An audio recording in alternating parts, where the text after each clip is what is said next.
Are you able to see the screen? Yes, ma'am. Yes, ma'am. Do you have any problem regarding yesterday's topics?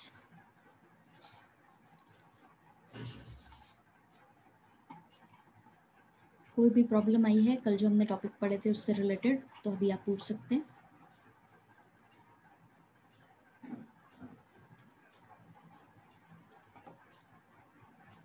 Okay, तो कल हमने No, पढ़ा था. ma'am, no problem. Okay, कल हमने structure of judiciary पढ़ा था, supreme court, high court, district court और subordinate court.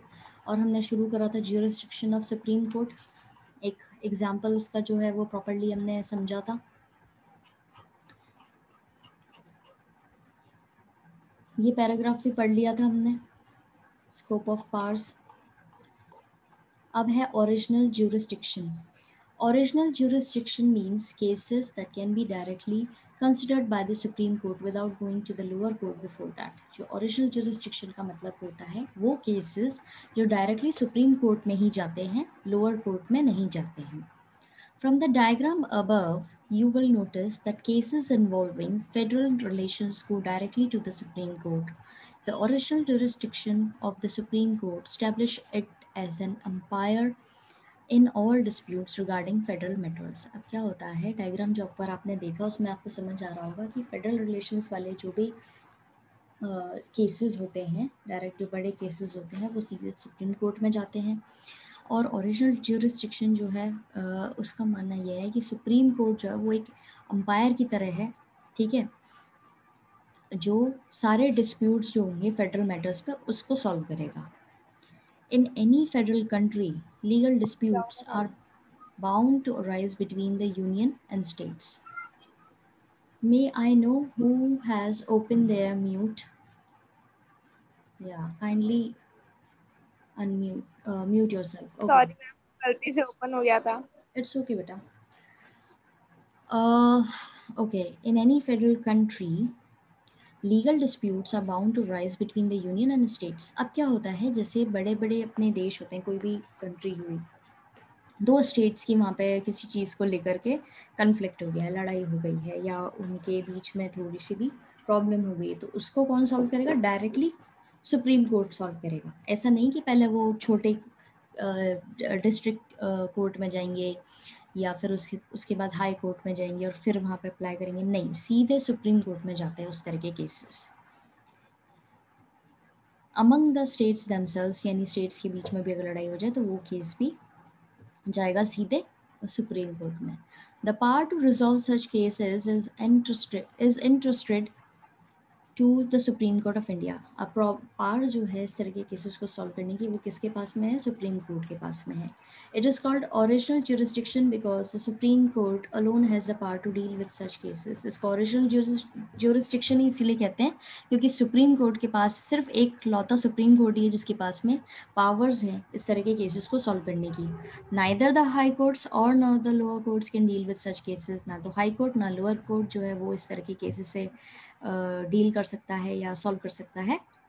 In this capacity, the Supreme Court not just settles disputes but also interprets the powers of union and state government as laid down in the Constitution. अब इस capacity के साथ में देखा जाए supreme court को ही original jurisdiction कहा जा रहा है, ठीक है, तो सारी पावर्स जो है वो उन्हीं के पास में, सुप्रीम कोर्ट के पास में, ठीक है. अब ये इसके साथ साथ क्या इनके बीच में हो रहे डिस्प्यूट को तो सॉल्व करेगा यूनियन और स्टेट के बीच में या स्टेट और स्टेट के बीच में, ठीक है, लेकिन साथ साथ ये उनकी पावर्स जो होंगी उनको भी लिमिटाइज करेगा, जो कि कॉन्स्टिट्यूशन में दी गई है उसी हिसाब से उनको पावर्स मिलेंगी. ये भी ये चेक रखता है. ओरिजिनल ज्यूरिसडिक्शन समझ में आया? Yes ma'am. Okay. Yes, ma'am. फिर है writ jurisdiction. As you have already studied in the chapter on fundamental rights, any individual whose fundamental right has been violated can directly move the Supreme Court for remedy. अब fundamental की बात जब आती है ना, fundamental rights की, तो जैसे कि हमने पहले भी पढ़ा है कि अगर किसी भी व्यक्ति को, वो आप हो, मैं हूँ, या कोई भी नॉर्मल सिटीजन हो, ठीक है, इंडिया का, उसको अगर कहीं पे भी लगता है कि उसके फंडामेंटल राइट्स के साथ जो उसके हक हैं, बेसिक राइट्स हैं उसके पास में, उनको वायलेट किया जा रहा है, तो वो जाकर के सीधे रिट करके एक चीज़ होती है, इसको फाइल कर सकता है सुप्रीम कोर्ट के अंदर, और उससे सुप्रीम कोर्ट जो है इस तरह के केस को डील भी कर सकता है। ऑल्दो हमने ऊपर पढ़ा है, डायग्राम में भी देखा है कि कोई भी केस जो होता है वो पहले लोअर कोर्ट में जाता है, फिर उसके बाद डिस्ट्रिक्ट कोर्ट में जाता है, और फिर उसके बाद हाई कोर्ट, और फिर सुप्रीम कोर्ट। पूरा प्रोसीजर यही होता है। लेकिन जब फंडामेंटल राइट्स की बात आती है तो वो डायरेक्टली मूव कर जाता है कहाँ? सुप्रीम कोर्ट पे, अपनी प्रॉब्लम का सल्यूशन पाने के लिए। The supreme court can give special orders in the forms of writ. अब सुप्रीम कोर्ट जो स्पेशल ऑर्डर्स देता है उसको बोला जाता है रिट्स, ठीक है, उस प्रॉब्लम को सॉल्व करने के लिए। The high courts can also issue Ritz, but the persons whose rights are violated have the choice of either approaching the high court or approaching the supreme court directly. याद रखेंगे आप ये line कि high court और supreme court दोनों ही writ issue कर सकते हैं, लेकिन जो व्यक्ति जिसके हक वायलेट हुए हैं, यानी कि उसको नहीं दिए गए हैं जो उसके फंडामेंटल राइट्स हैं, उसकी चॉइस है कि वो हाई कोर्ट जाना चाहता है या सुप्रीम कोर्ट जाना चाहता है, ठीक है। दो such through such writs the court can give orders to the executive to act और not to act in a particular way. इस तरह के रिट्स के द्वारा ही कोर्ट जो है ऑर्डर्स देता है एग्जीक्यूटिव को, या तो वो एक्ट करे या फिर वो एक्ट ना करे किसी भी पर्टिकुलर काम में। समझ में आया रिट ज्यूरिसडिक्शन क्या है?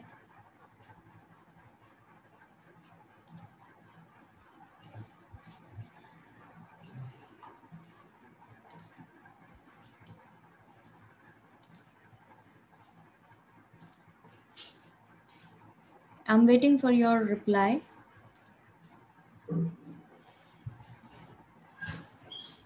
Yes, ma'am. Okay, good. Then appellate jurisdiction. The Supreme Court is the highest court of the appeal. आपको पता ही है सुप्रीम कोर्ट हाईएस्ट कोर्ट होती है किसी भी अपील को दायर करने के लिए.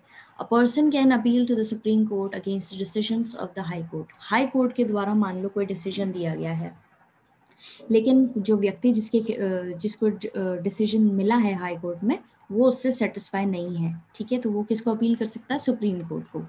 However,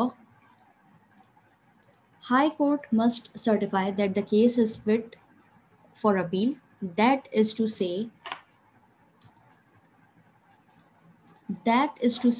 that it involves a serious matter of interpretation of law or constitution. अब ये नहीं है कि कोई भी जिसको हाई कोर्ट में सजा के लिए बोल दिया कि नहीं इसको सजा मिलनी चाहिए तो वो जाकर के भाई मैं तो सेटिस्फाई नहीं हूँ, मुझे तो सजा नहीं मिलनी चाहिए, और वो जाकर के सुप्रीम कोर्ट के अंदर फाइल कर दे. नहीं, ऐसा नहीं होता. पहले देखा जाता है कि ये जो अपील कर रहा है वो सही में अपील के लायक भी है या नहीं है, ठीक है. हाई कोर्ट उसको सर्टिफाई करता है कि हाँ आप अपील कर सकते हैं सुप्रीम कोर्ट में अगर आप हमारे डिसीजन से सेटिस्फाई नहीं है तो. अगर हाई कोर्ट बोल दे कि नहीं आपका तो यही फाइनल डिसीजन रहेगा तो फिर आप नहीं अपील कर सकते सुप्रीम कोर्ट में, ठीक है. In addition, in criminal cases, if the lower court has sentenced a person to death, then an appeal can be made to higher court or supreme court. आप इसके एडिशन में ही अगर एक चीज़ और है कि अगर क्रिमिनल केसेस हुए हैं और किसी लोअर कोर्ट ने किसी एक व्यक्ति को मौत की सज़ा सुना दी है, तो वो फिर भी अपील कर सकता है हाई कोर्ट या सुप्रीम कोर्ट में. मौत की सज़ा बोले तब, ठीक है, sentenced to death. Of course, the Supreme Court holds the power to decide whether to admit appeals even when appeal is not allowed by the High Court. और इसके साथ में ही दोनों देखो दोनों बातें हो गई यहाँ पे कि पहले हाई कोर्ट सर्टिफाई करेगा कि हाँ आप हमारे डिसीजन से सेटिस्फाई नहीं है तो आप जाकर के अपील कर सकते हैं सुप्रीम कोर्ट में. साथ ही साथ सुप्रीम कोर्ट के पास भी ये पावर्स है कि वो अपील एडमिट करे या ना करे, जो अलाउ करी हो.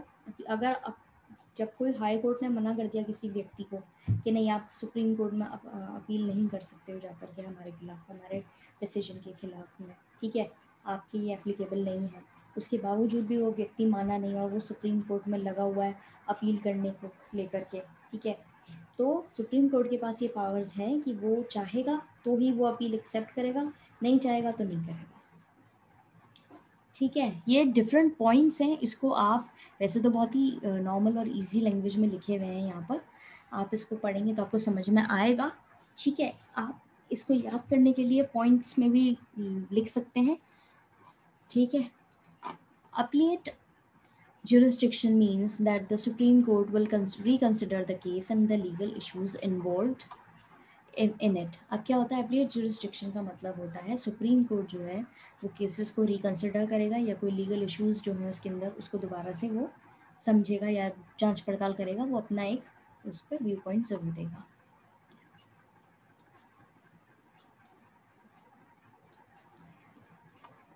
If the court thinks that the law or the constitution has a different meaning from what the lower courts understood, then the Supreme Court will change the ruling and along with that also give new interpretation of the provision involved. अगर court को लगता है कि कानून या constitution का अलग meaning निकल रहा है, ठीक है, जो कि लोअर कोर्ट ने समझा है या सुप्रीम कोर्ट जो है उसको चेंज कर सकता है। जैसे लोअर कोर्ट ने कोई डिसीजन दिया है लेकिन वो कानून और कॉन्स्टिट्यूशन से थोड़ा डिफर कर गया या कुछ सही तरीके से उसने उसको फॉलो नहीं किया, तो सुप्रीम कोर्ट जो है वो चेंज कर सकता है। उसके पास पावर है कि वो उस चीज़ को समझाए और उस प्रोविज़न को चेंज कर दे या उस कानून को थोड़ा सा डिफर करके चेंज करते हैं। The high courts too have appellate jurisdiction over the decision given by the courts below them. अब जैसे कि सुप्रीम कोर्ट के पास में ही पावर होती है कि हाई कोर्ट से कोई सेटिस्फाई नहीं है तो सुप्रीम कोर्ट में जाकर के अप्लाई कर दे, उसी तरीके से लोअर कोर्ट जो डिसीजन देती है अगर उससे कोई सेटिस्फाई नहीं हो तो उनके पास भी हक है कि वो हाई कोर्ट्स में जाकर के अपीलेट जुरिस्डिक्शन के तहत वो अपने अपील दायर कर सकते हैं। इस चीज़ में अगर आपको कोई प्रॉब्लम आई हो तो आप पूछ सकते हैं।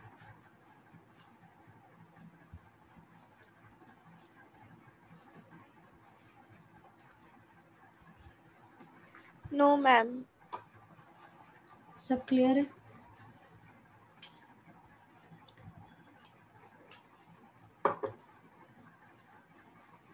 बाकी बच्चे जो हैं वो भी रिप्लाई करेंगे। Okay, I got the reply off Divya. What about others? यहाँ पर ऑनलाइन बैठने से ही आपका वो नहीं हो जाएगा, आपको रिप्लाई भी देना पड़ेगा, तभी तो पता पड़ेगा आपको समझ आ रहा है या नहीं आ रहा है।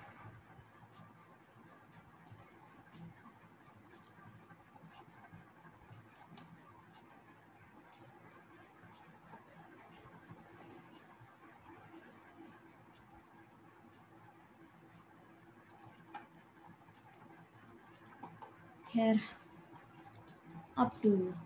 Advisory jurisdiction. In addition to original and appellate jurisdiction, the Supreme Court of India possesses advisory jurisdiction also. Original और एप्लीट जुरिस्डिक्शन के साथ साथ सुप्रीम कोर्ट के अंदर एडवाइजरी जुरिस्डिक्शन भी होता है। इसका मतलब क्या है? This means that the president of India can refer any matter that is of public importance और that which involves interpretation of constitution to Supreme Court for advice. इसके अंदर प्रेसिडेंट जो है इंडिया के वो किसी भी मैटर पर अपनी राय दे सकते हैं, ठीक है, पब्लिक इम्पोर्टेंस को देखते हुए या फिर जो कॉन्स्टिट्यूशन है उसके तहत वो किसी को भी मतलब सुप्रीम कोर्ट को एडवाइस दे सकते हैं। इसको एडवाइजरी जुरिस्डिक्शन के तहत बोला जाता है। However, the Supreme Court is not bound to give advice on such matters and the President is not bound to accept such an advice. अब इसके साथ में ही उन्होंने advice they the president of India ने, ठीक है, लेकिन सुप्रीम कोर्ट जो है उसके ऊपर कोई ऐसा रूल नहीं है कि वो उनकी एडवाइस को माने या ना माने, वो उसका मैटर है, ठीक है। सुप्रीम कोर्ट बाउंड नहीं है इस तरह के मैटर्स पे एडवाइस लेने के मानने के लिए, ठीक है। President is not bound to accept such an advice, और प्रेसिडेंट जो है वो भी इस तरह की एडवाइस जो है उसको उनको बाउंड नहीं है कि उनको भी माननी ही पड़ेगी, ठीक है। तो यहाँ पर वही बात हो गई कि आपको एडवाइस दी गई है लेकिन काम सुप्रीम कोर्ट अपने तरीके से ही करेगा, ना तो वो अपनी एडवाइस देगा ना प्रेसिडेंट जो है वो अपनी एडवाइस उस पर वो करेंगे imply. What then is the utility of the advisory powers of the Supreme Court? तो फिर इस तरह की पावर्स का क्या फ़ायदा? The utility is twofold. Utility जो है वो twofold है, यानी दोनों तरफ से। In the first place, it allows the government to seek legal opinion on a matter of importance before taking action on it. पहली प्लेस में गवर्नमेंट जो है उसके पास में हक है कि वो एक लीगल ओपिनियन ले सके किसी भी तरह के इंपॉर्टेंट डिसीजन लेने से पहले। दिस में प्रिवेंट अननेसेसरी लिटिगेशंस लेटर। इस तरीके से की एडवाइस लेने से क्या होता है, जो बाद में उन पर ब्लेम्स लगते हैं उससे बच सकते हैं ये लोग। Secondly, in the light of the advice of supreme court, the government can make suitable changes in its actions और लेजिस्लेशंस।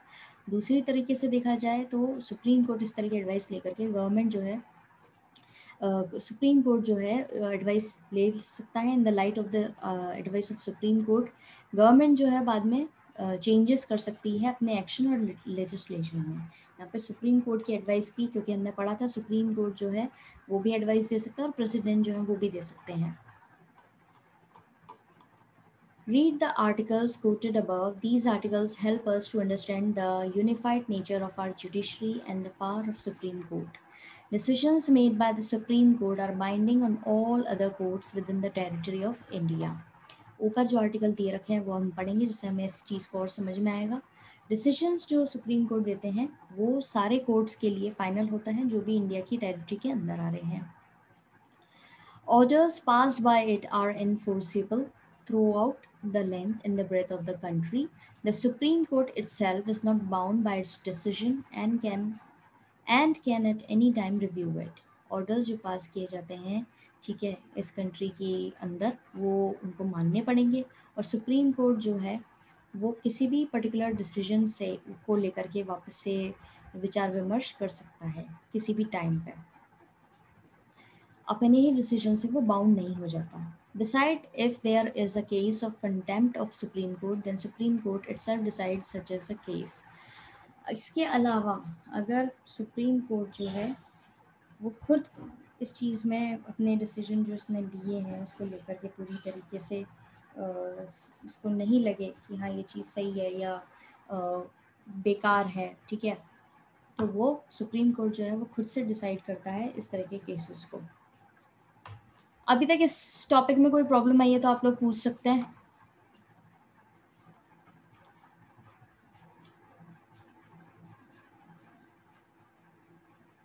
No, ma'am. दो आर्टिकल दे रखे हैं यहाँ पे, आर्टिकल 137 और आर्टिकल 144। यहाँ पर आपको पढ़ने हैं article, the supreme Court shall have the power to review any judgment pronounced और order made by it. Supreme Court के पास में पावर है कि कोई भी जजमेंट अगर इन्होंने दिया है या ऑर्डर किया है तो उसको ये रिव्यू कर सकते हैं। Article 144, all authorities and civil and judicial in the territory of India shall act in the aid of the supreme court. सारी ऑफिशियल अथॉरिटीज़, वो सिविल हों जुडिशियल हों, सब जो भी इंडिया की टेरिटरी के अंदर आ रही हैं और वो उनके अबव सुप्रीम कोर्ट ही है और सुप्रीम कोर्ट का फाइनल ऑर्डर जो है उनको मानना पड़ेगा। Then we have judicial activism. Have you heard of the term judicial activism or public interest litigation? क्या आपने इसके बारे में पढ़ा है, judicial activism के बारे में या public interest litigation के बारे में? Both these terms are often used in the discussions about judiciary in recent times. दोनों ही terms जो हैं यूज़ होती हैं judiciary के अंदर, ठीक है, डिस्कशन करने के लिए judiciary के अंदर यूज़ की जाती हैं। Many people think that these two things have revolutionized the functioning of judiciary and made it more people friendly. कई सारे लोगों का मानना ये है कि ये दोनों ही टर्म्स जो हैं जुडिशियल एक्टिविज्म और इंटरेस्ट लिटिगेशन जो है, ये इनसे क्या एक रेवोल्यूशन हुआ है काम करने के तरीके में जुडिशरीज के, और ये ज़्यादा पीपल फ्रेंडली हो गया है, यानी इनका काम करने का तरीका जो है लोगों के लिए काफ़ी हेल्पफुल हो गया है।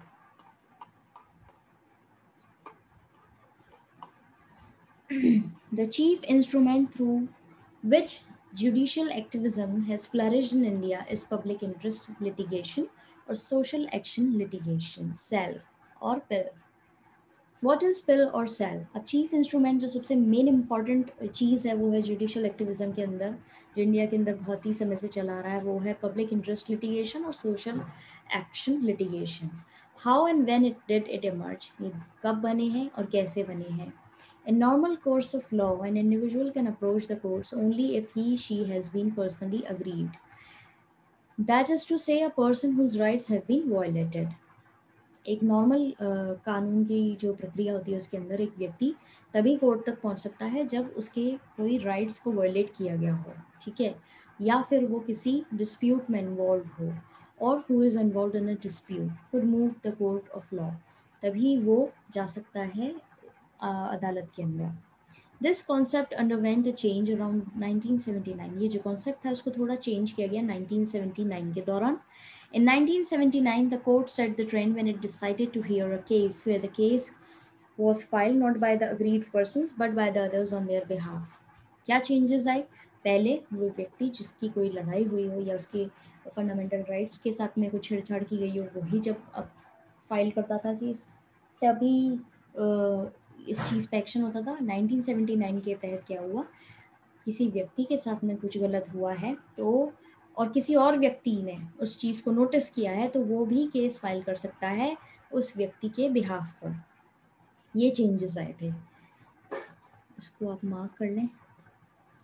As this case involved a consideration of an issue of public interest, it and such other cases came to be known as public interest litigation. अब ये public interest के तहत आ रहा, पब्लिक इंटरेस्ट के तहत आई है ये चीज़, ठीक है। भले ही जिस व्यक्ति के साथ बुरा हुआ किसी और व्यक्ति ने बुरा किया, दोनों ने ही कोई फाइल नहीं किया है, लेकिन तीसरे व्यक्ति ने ये चीज़ नोटिस करी और उसने केस फाइल कर दिया जिसके साथ बुरा हुआ है उसके बिहाफ पर, तो इसको बोला जाने लगा public interest litigation. Around the same time the supreme court also took up the case about the rights of prisoners। उसी समय सुप्रीम कोर्ट ने भी एक नई चीज़ जो है केस लिया जिसमें जिनको प्रिजन में रखा गया है, जेल में रखा गया, उनके हकों के लिए भी उस तरह का केस आने लगा कि उनके भी कुछ पर्टिकुलर हक हैं। This opened the gates for large number of cases where public spirited citizens and voluntary organizations sought judicial intervention or protection of existing rights, betterment of life conditions of the poor, protection of the environment and many other issues in the interest of the public। अब क्या हुआ था, इस तरह का जो इन्होंने public interest litigation act जो है ये शुरू करा था, उसमें क्या हुआ, काफ़ी सारे केसेस जो हैं आने लगे, लार्ज नंबर में लोगों के जो हैं केसेस आने लगे, क्योंकि लोग बाग केस फाइल करने लगे जिनके साथ में बुरा हुआ है उनके लिए, ऑर्गेनाइजेशंस बनने लगी जो इस तरह की चीज़ के लिए नोटिस करती थी और केसेस फाइल करने लगी थी, ठीक है। जब लोगों के राइट्स को लेकर के प्रोटेक्शन हो, उस तरह के केसेस आए, या जो गरीब लोग हैं उनकी कंडीशंस जो है, लिविंग कंडीशंस को बेटरमेंट करने के लिए भी केसेस आने लगे, और एनवायरनमेंट के प्रोटेक्शन के लिए भी केसेस आने लगे, और पब्लिक इंटरेस्ट से रिलेटेड भी केसेस आने लगे। PIL has become the most important vehicle of judicial activism. और पिल जो है वो सबसे इम्पॉर्टेंट चीज़ बन गया जुडिशल एक्टिविज्म की। अभी तक इस टॉपिक में अगर आपको कोई भी प्रॉब्लम आई है तो आप लोग पूछ सकते हैं।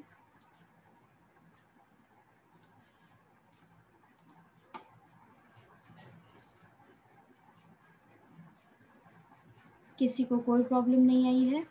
समझ आ रहा है सब? Ma'am, yes ma'am.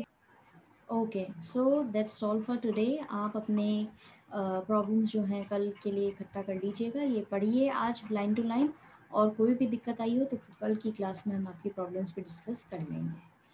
In the meanwhile, I'm going to send you link for your another class, history class. Okay, students, have a nice day ahead. Thank you ma'am.